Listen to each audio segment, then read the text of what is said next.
যেহেতু সামনে আমাদের সকলের উইন্টার ভ্যাকেশন শুরু হয়ে যাবে, তো সেটায় ছুটিতে তো সকলে বাড়ি চলে যাবে।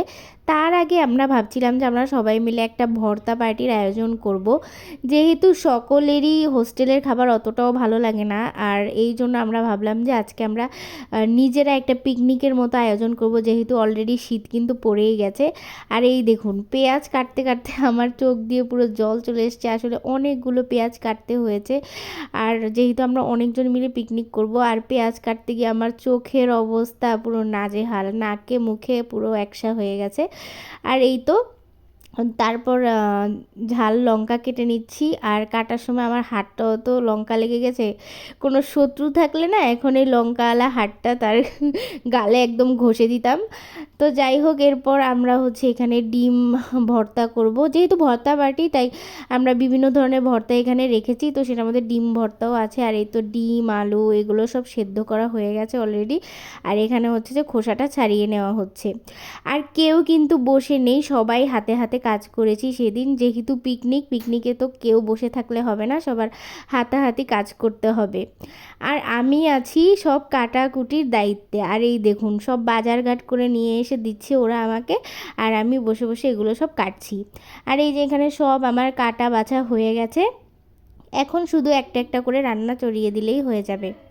আর সবার প্রথমে এখানে খিচুড়িটা করে নেওয়া হচ্ছে, কারণ খিচুড়িটা হতে টাইম লাগে। আর এক পাশে হচ্ছে টমেটো ভর্তার জন্য টমেটোটা সেদ্ধ করা হয়েছে। আর এদিকে কিন্তু ভর্তা মাখা স্টার্ট হয়ে গেছে। ভর্তা মাখা দেখে জিভে জল আসে না এমন মানুষ পাওয়া খুবই দুষ্কর। আর আলু ভর্তা তো সবার ফেভারিট। আর এই তো দেখুন, আমরা কিন্তু এখানে খিচুড়ি মশলাটা কষিয়ে নিচ্ছি। আর খিচুড়িটা রান্না করেছে দোলন, ও কিন্তু অনেক ভালো খিচুড়ি রান্না করে। আর আমি হচ্ছে গিয়ে বেগুন ভাজি করেছি, আর সামনে আসছে আমি কি কি ভর্তা তৈরি করেছি সেটা বলছি। আর এখানে ডিম ভর্তা আর হচ্ছে আলু ভর্তা, যাবতীয় যে ভর্তাগুলো ছিল সেগুলো হচ্ছে মেখেছে জেরিন। আর এরপর ও হচ্ছে এখানে টমেটো ভর্তাটাও মেখে নিচ্ছে। যেহেতু এখন শীতকাল পড়ে গেছে, তাই ভর্তার প্ল্যাটারের মধ্যে আমরা শীতকালীন বিভিন্ন সবজি রাখারও ট্রাই করেছি। আর হচ্ছে দেখুন, হোস্টেলে থেকে যদি আপনি এরকম ভর্তা পার্টি বা বিভিন্ন ধরনের পিকনিক এই সব না করেন না, তাহলে আপনার হোস্টেলে থাকাটা না ওয়েস্ট যাবে পুরো। আর এই তো আমি তারপরে বেগুন ভাজি করে এখন এখানে ইলিশ মাছের ভর্তা করে নিচ্ছি।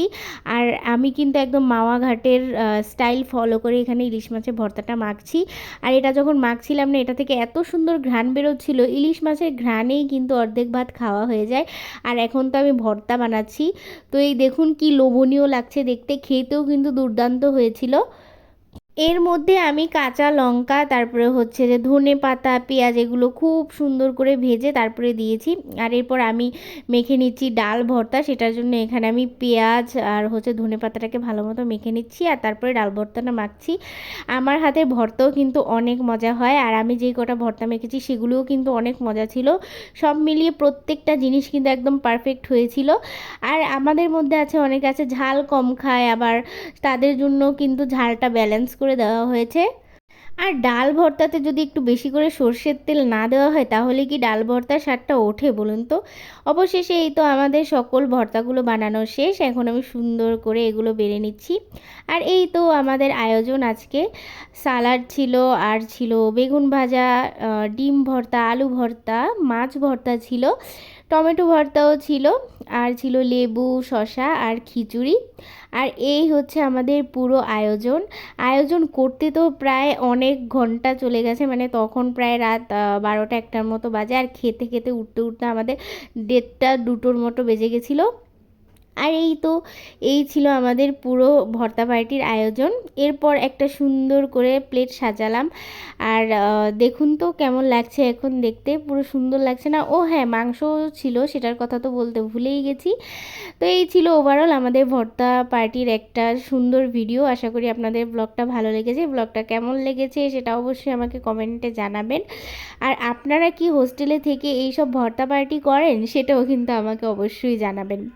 আমরা আমরা কিন্তু তারপর সবাই মিলে এই যে খেতে বসে পড়েছি, এখানে সবাই কিন্তু খাচ্ছে।